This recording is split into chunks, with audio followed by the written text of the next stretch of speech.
Allez, salut à tous, c'est Jermaine, on se retrouve aujourd'hui pour cette présentation de Gods Unchained.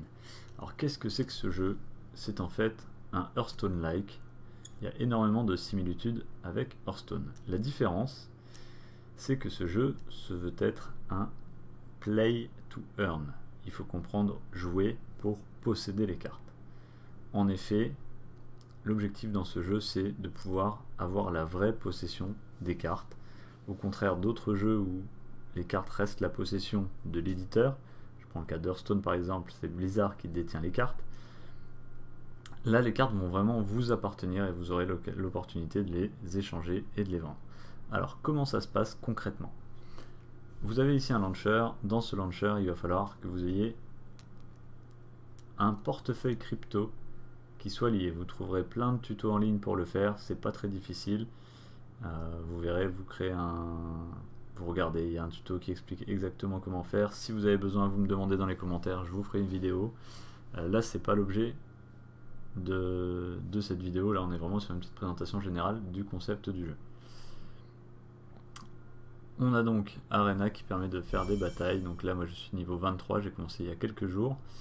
Et on a les onglets ici, Buy, Sell, Star Store. Donc là, c'est un lien vers Immutable avec les cartes qu'on va pouvoir acheter, vendre en crypto. On y reviendra après parce que pour l'instant, le jeu peut être totalement free to play. C'est-à-dire que moi, j'ai mis 0 € pour le moment. Donc là, on gagne des points de stars, donc les points bleus qui vont nous permettre d'acheter des cartes. Donc vous voyez par exemple, là, cette carte-là possède une icône de cadenas. C'est-à-dire que c'est une carte core card, une carte de base. Et si je l'achète pour 1000, ça me permet juste de l'avoir en carte pour jouer en free to play. Au contraire de celle d'à côté, qui coûte 1008 et qui ne possède pas de cadenas. Donc celle-ci également, et vous pouvez voir qu'elle est violette, mais celle-là coûte 12 500. Donc la couleur violette, c'est un niveau de rareté dans le craft des cartes NFT.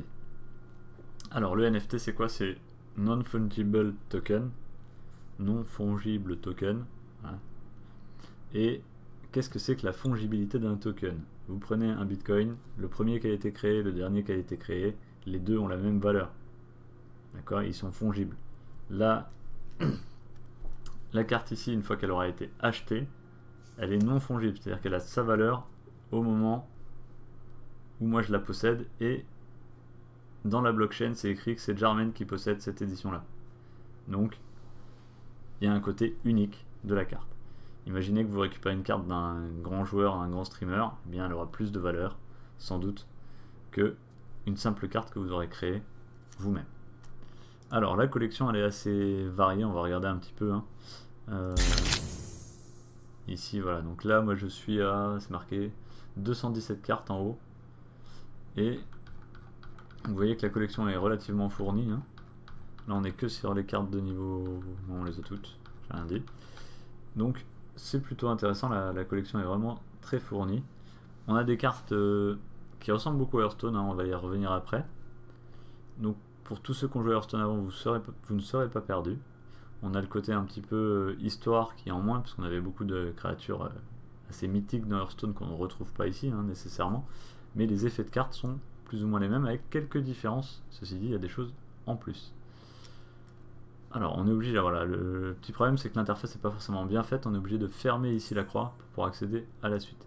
Donc le workshop, c'est là où vous pouvez avoir vos decks. Et donc pour l'instant, voilà, il y a les decks de base, j'en ai customisé un ou deux. Ici le warrior et les paladins pour les dust, on va y venir après. Alors la forge, c'est là que ça devient intéressant.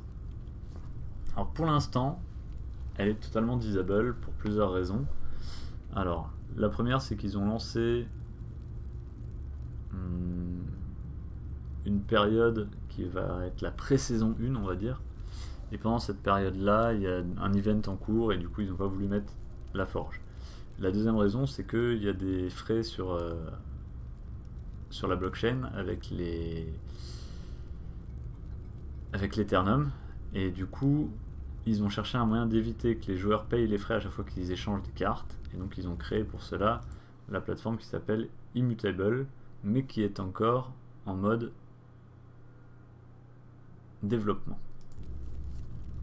Donc la forge, comment ça va se passer? Et bien, tout simplement, on va cliquer sur une carte et deux cartes qu'on a en base, enfin une, deux, et là il va nous proposer normalement de la fuse avec les points de flux.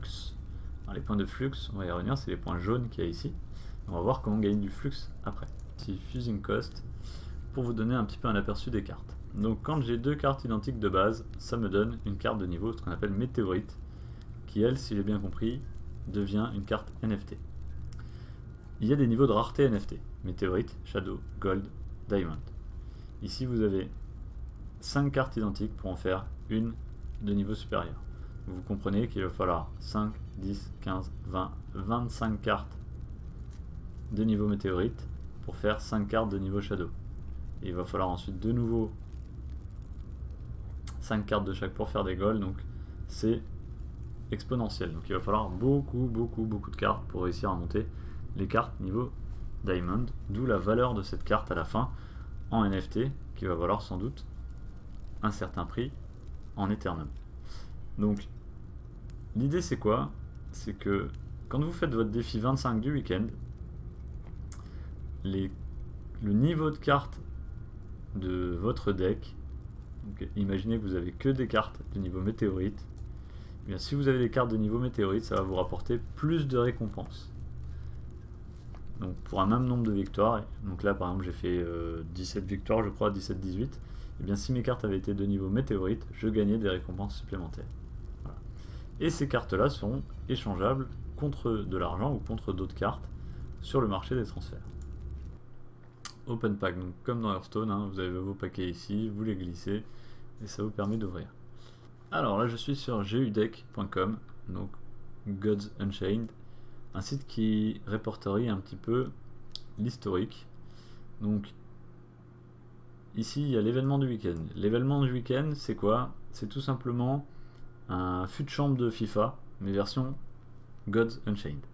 Vous avez 25 matchs à faire, et en fonction de votre classement dans les 25 matchs, vous avez des récompenses. Pareil, vous pouvez trouver une fiche avec les récompenses exactes. Moi, je ne l'ai pas sous la main. Donc, a priori, moi, je vais voir quelque chose qui ressemble à ça. 2 packs déo rares, 2 packs épiques et un pack rare. Donc ça, ce sont des cartes classiques du jeu, et ça, ce sont des cartes NFT, si j'ai bien suivi. Vous avez pu voir que j'ai fait une grosse montée au début, et ensuite beaucoup de défaites. Alors pourquoi ces défaites? Parce qu'en fait je travaille pour débloquer du flux, on va y revenir. En plus de ça, je vous ai dit, il y a un event en ce moment, Blessing of the Gods, et donc là il reste 2 jours pour accomplir ce que j'ai déjà fait ici, c'est-à-dire faire 2, 4, 6, 60 matchs et rencontrer des adversaires différents avec à chaque fois 7 victoires, ce qui vous permet de gagner des tokens. Ces tokens sont des Gods tokens, qui sont des monnaies crypto, qui vont servir ensuite, je pense, à avoir des usages dans le jeu du type les entrées en arène, etc. Pour l'instant, il me semble que la valeur du token est à 5 $. Quand on regarde sur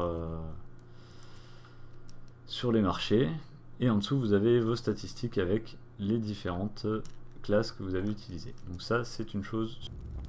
Alors, concernant le jeu en lui-même, là on a fait un petit peu le tour, on a vu les points ici qui sont les points, alors, je connais pas le nom, mais les points verts, les points jaunes c'est le flux. Pour le flux, on y revient. Ici, tous les jours, vous avez le Gauntlet of Gods qui vous permet de rassembler du flux. Le flux, vous allez le rassembler avec 3 victoires dans une classe. Donc là, 3 victoires guerriers, 3 victoires en mage, etc. Et donc là, j'essaye de faire les 3 victoires avec les 3 classes qu'il me manquent pour continuer à rassembler du flux.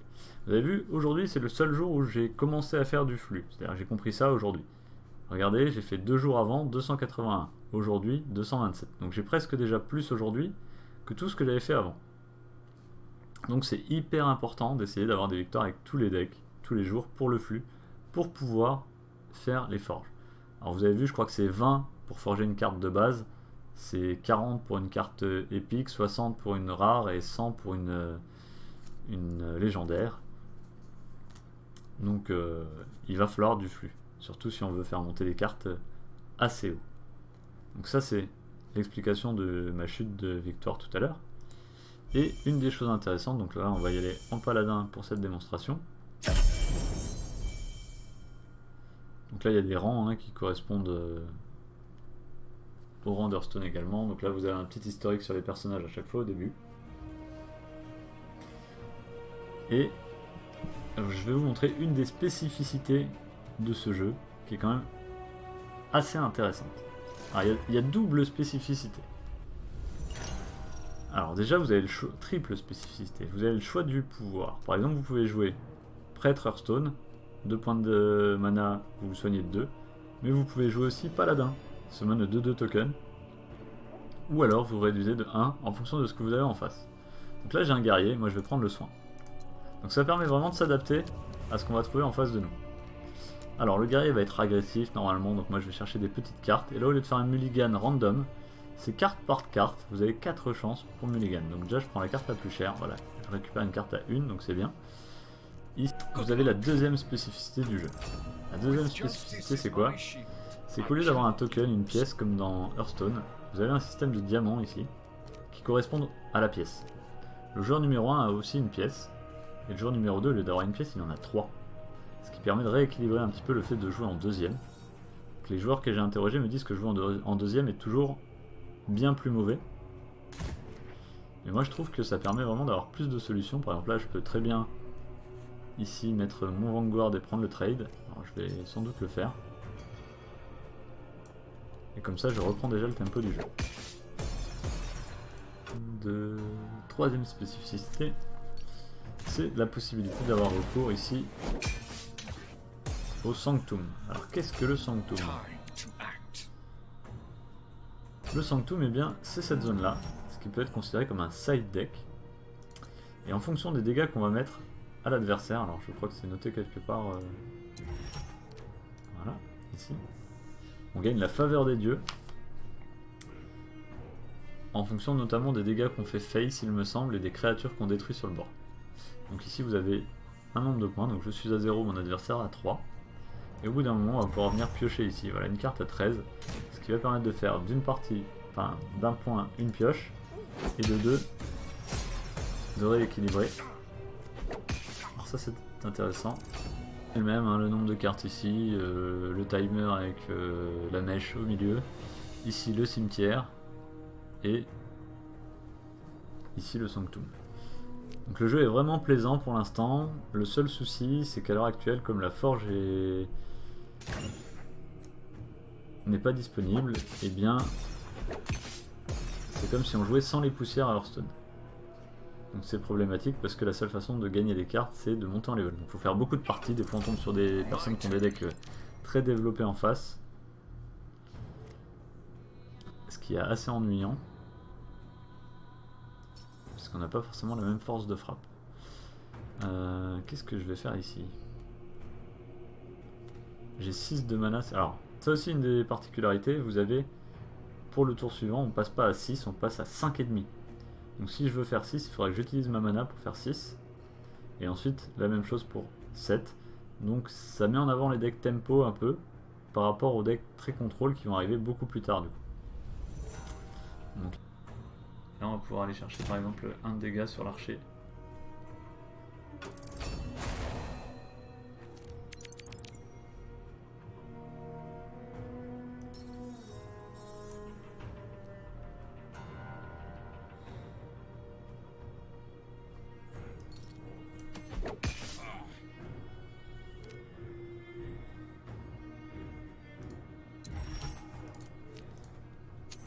Ça me permet de récupérer l'archer pour aller faire 1 dégât.